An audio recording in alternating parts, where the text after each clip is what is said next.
अध्यक्ष महोदय, मैं आपका कृतज्ञ हूँ कि आपने मुझे इस पर बोलने की आज्ञा दी।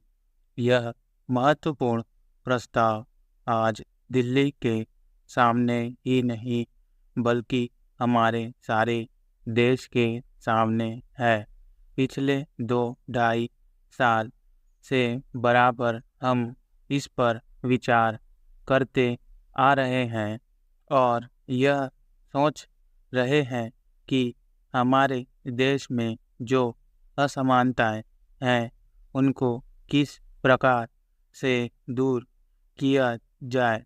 हमारे देश में करोड़ों जनता ऐसी है जिनको आराम से खाना नहीं मिलता, कपड़ा नहीं मिलता और जिनके पास रहने के लिए मकान नहीं है और जीवन की जो बुनियादी आवश्यकताएं हैं, जो सबको मिलनी ही चाहिए, वह नहीं मिलती है।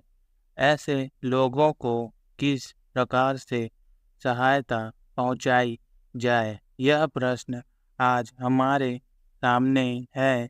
मुख्य इस संबंध में, जैसे कि माननीय सदस्यों को मालूम होगा कि हमारे देश में जो सबसे मुख्य पार्टी कांग्रेस पार्टी है, वह इस प्रकार के आयोजनों को आगे बढ़ा रही है।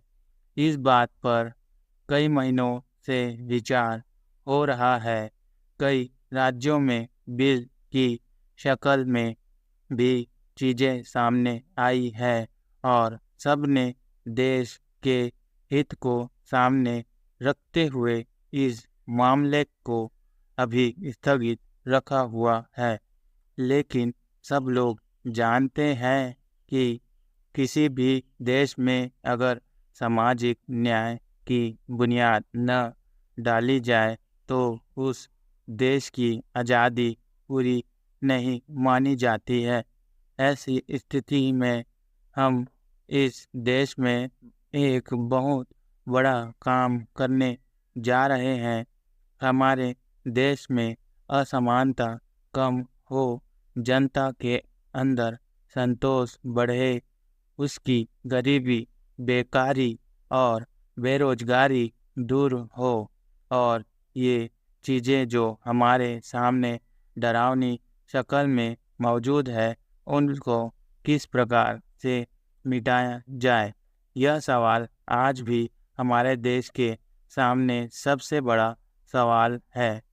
हमारे देश के नेताओं ने यह फैसला किया है कि सारे हिंदुस्तान में अचल संपत्ति के बारे में कोई कानून बनाया जाए, जिससे देश के अंदर जो असमानता है वह दूर हो सके, उसको कम किया जा सके।